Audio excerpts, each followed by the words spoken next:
Pemirsa, untuk kedua kalinya puluhan sopir yang tergabung dalam Persatuan Sopir Material kembali mengadu ke Pemkab Buleleng. Kali ini mereka mengeluhkan dugaan monopoli harga yang dilakukan dan tidak ada keberpihakan untuk sopir dari Kabupaten Buleleng.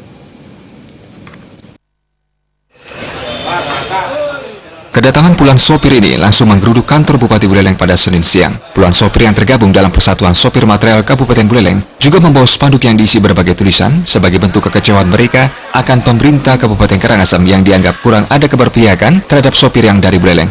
Koordinator aksi Gede Tirta mengungkapkan ada beberapa sopir lokal yang saat ini merusak pasaran pasir di Singaraja. Bagaimana tidak, oknum sopir lokal tersebut langsung membawa dan menjual material ke Singaraja dengan harga yang lebih murah. Sontak kegiatan ini langsung mematikan perekonomian para sopir-sopir dari Buleleng. Sedangkan para sopir Buleleng tidak diberikan mengambil secara langsung ke galian, melainkan hanya mengambil material di depo.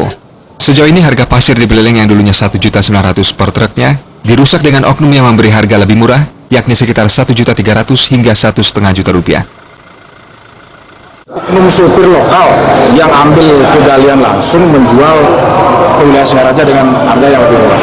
Padahal kami sudah disediakan depo, kita sopir Buleleng selalu mengambil di depo. Tapi oknum sopir lokal ini yang tidak tergabung depo, dia mengambil langsung ke galian menjual ke Singaraja. Selisihnya kalau mereka ngambil jual langsung berapa ya? Sampai 600.000 setengah harga. Terus setengah harga bisa dijual dia. Kalau normalnya kalau mengambil di depo terus jual di sini berapa nih? 2 juta, 1.900.000 paling murah. Dia jauh sekali ya. Jauh sekali. Kedatangan puluhan sopir material ini diterima langsung oleh Sekda Kabupaten Buleleng Dewa Puspaka. Dalam hal ini, Sekda akan melakukan koordinasi dengan pemerintah provinsi untuk menemukan jalan keluar sehingga permasalahan ini tidak berlarut-larut.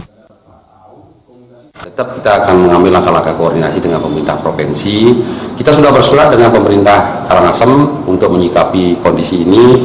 Ya, tentunya belum ada hasil konkret menurut versi PSM. Nah, sekarang kita tingkatkan betul-betul nanti koordinasinya terpadu dengan melibatkan pemerintah provinsi, melibatkan pemerintah Karangasem dengan jajarannya, pemerintah Kabupaten Buleleng dengan jajarannya.